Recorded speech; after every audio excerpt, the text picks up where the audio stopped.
This is Philip Moo and Ellis Rake against Johnson High School on October 31st, 2020. Both do a really nice job here. Johnson comes in first and second, but this guy right in the middle between Philip and Ellis, they pace off of it and have a really good race. So let's get to it. Let's look at the start to begin with.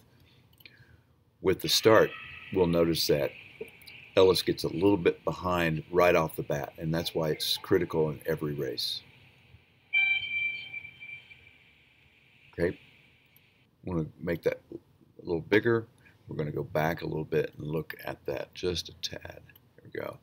So what I'm looking for is, I really like that Philip is in a good ready position right here and only has to go down and grab, put his hands on the block, no further. And he's going to push out and he's going to see a nice dive. Ellis, on the other hand, is going to, it's more or less just falling in and not really pushing off the block. So I think that's one thing we'll work with Ellis on. There we go. All right, so look at the position right here. This is the guy that eventually wins it. His foot's already off the block right here in the back. Philip is in good position. He's pushed off of the blocks here. And Ellis, we're still waiting to get moving. Now, Ellis does enter pretty quickly, but it's way back behind the other guys. And the eventual winner and Philip are in the water extremely well.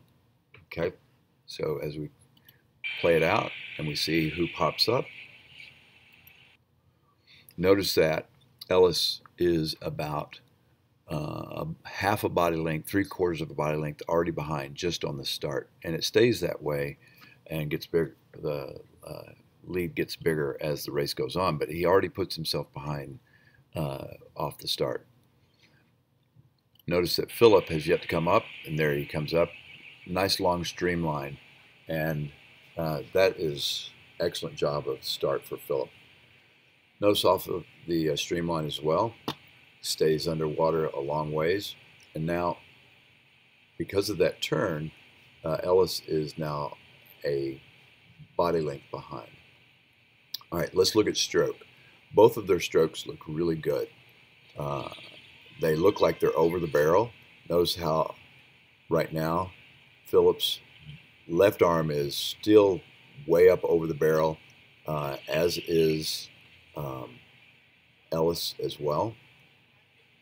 And that does change towards the end of the race. I'm going to go back just a second. I want to show you the last turn with Ellis. All right, so here he is right here. He's going to take several breaths right at the end, try to get a couple of last breaths, and what that does is it puts him right up against the wall, and his feet are hit up pretty high. I've seen Philip do it as well a few times, getting a couple of extra breaths off right before he does the turn. But let's watch Ellis real quick.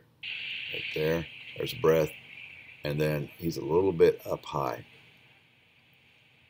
And he also breathes on the turn, and that first stroke is his right arm, which I'd like it to be his left arm. He almost comes to a stop. I don't know if maybe that's an exaggeration, but he really slows down. Philip also breathes off his turn right there.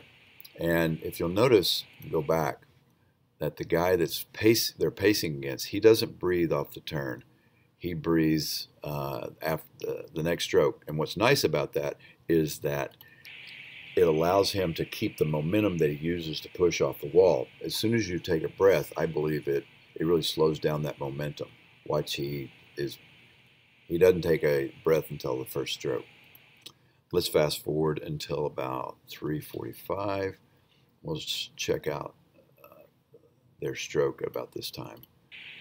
All right, so Philip's stroke, pretty much the same. That left arm gets a little lower. And there's another example of Ellis getting a little bit too close to the wall. And then they've been pacing each other the entire race.